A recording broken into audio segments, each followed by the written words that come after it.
हेर्नुहोस् है, यो मोबाइलको समस्या के छ भन्नुहुन्छ भने यो जुन छ नि Google play service keeps stopping भन्ने आइरहेको छ। यताबाट आउनुहोस् है, आधा नदेखिरहेको चाहिँ यताबाट आउनुहोस्। जब मैले क्यान्सल गर्छु अब केही चलाउनु मिल्दैन, एकैछिनमा फेरि के हुन्छ त्यही समस्या आइहाल्छ। जति क्यान्सल गऱ्यो त्यति आउँछ कि यो न राम्रोसँग भिडियोहरू हेर्न मिल्छ, न मेसेज गर्न मिल्छ, न केही गर्न मिल्छ। अब यो समस्यालाई हामीले हटाउनको लागि धेरै प्रयास गरिसक्यौँ।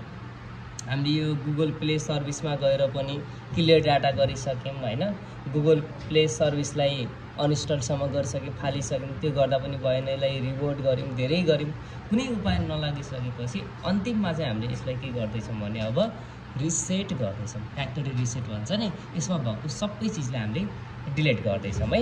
अब त्योभन्दा पहिला हामीले सिम निकालौँ यसको, होइन भने कन्ट्याक्ट नम्बरहरू उठ्छ कि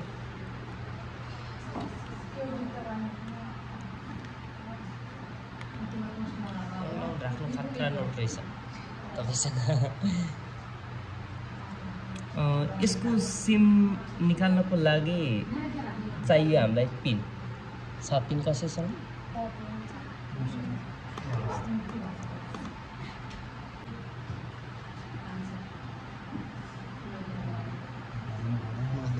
माथिको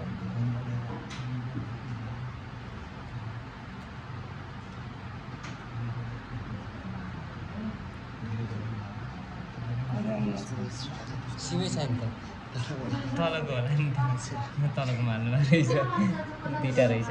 ल ठिक छ, नै एउटा मेमोरी र सिम रहेछ, अनि अर्कोमा चाहिँ सिङ्गल सिम फेरि छुट्टै लाग्नु रहेछ क्या। म त तर्सेँ कि सिमै नभएर कसरी टावर दिएछ अरे क्या। अझ यसमा त इसिएम सपोर्ट गर्दैन, अझ इसिम भन्ने हुन्छ नि त्यहाँबाट।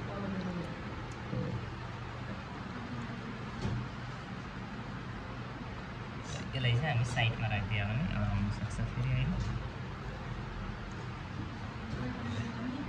अब हामी जाऊँ सेटिङमा जान्छौँ है, सेटिङमा जान्छौँ। सेटिङमा गइसकेपछि अबाउट फोनमा जान्छौँ, अबाउट फोनमा जान्छौँ। अबाउट फोनमा गइसकेपछि यहाँनिर ब्याकअप रिसेट भनेको छ नि, ब्याकअप एन्ड रिसेट भन्ने देख्नु भएको छ, हेर्नुहोस् है। तपाईँको ब्याकअप एन्ड रिसेट भन्ने यहाँ नजिक छ, अनि यसमा गइसकेपछि क्यान्सल गरिराख्नुपर्छ फेरि। अनि त्यसपछि सबभन्दा तल चाहिँ इरेज अल डाटा अनि फ्याक्ट्री रिसेट भन्ने छ नि, यसमा जाने। कस्तो रहेछ त, ल यसमा गइसकेपछि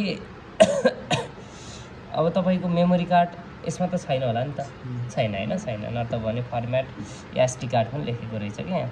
अब के गरौँ भन्दाखेरि सबभन्दा तल यहाँनिर छ नि रिसेट फोन भन्ने अप्सन छ, यहाँ नजिक है, यहाँ नजिक रिसेट फोन भन्ने अप्सन छ, हो यसमा क्लिक गर्नु होला है।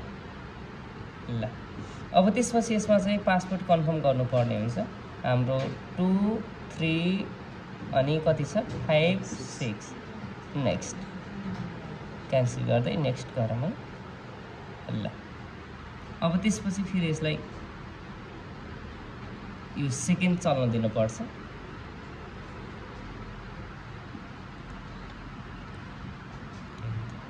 अब नेक्स्ट गरिदिउँ, फेरि 10 सेकेन्ड मागेको छ यसले।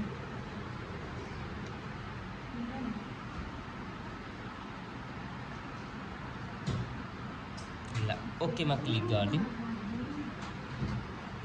स्वाहा भयो।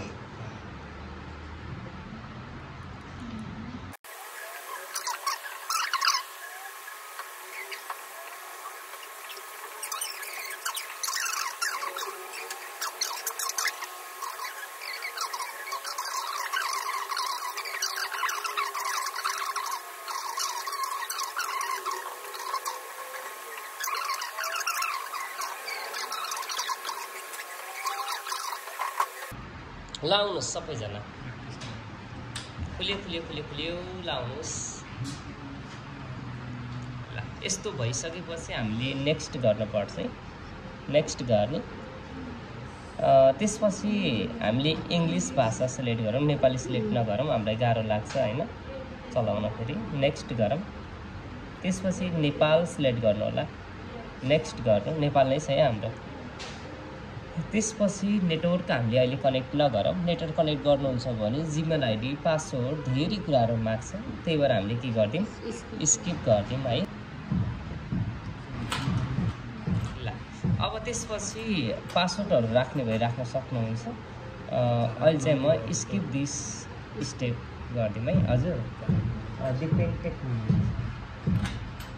ल फेरि नेक्स्ट गरौँ। ठिक छ, जे छ डिफल्ट छोडिदिन्छु म। नेक्स्ट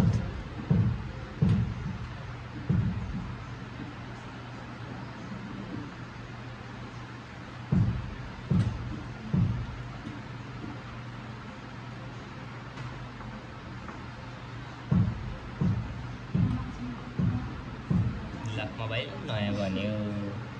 अब त्यो समस्या आउँछ किन एकछिन ट्राई गरौँ। ल अब आउँदैन, मजाले चल्छ तपाईँको त। अब कम्प्युटरदेखि यसमा भएको डाटाहरू त्यसमा राखेको थियो, अब कम्प्युटरदेखि यसमा राखौँ। ल सिम राखिदिउँ है पहिला।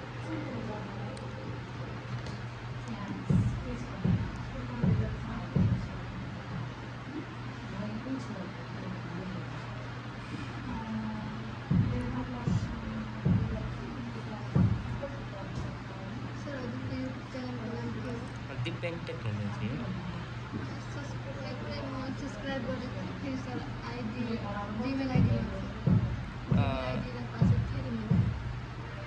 त्यस्तो गर्ने, युट्युबमै गएर सर्च गर्ने। तपाईँ केबाट जानुभएको थियो र? लिङ्कबाट गएपछि त्यस्तै हुन्छ।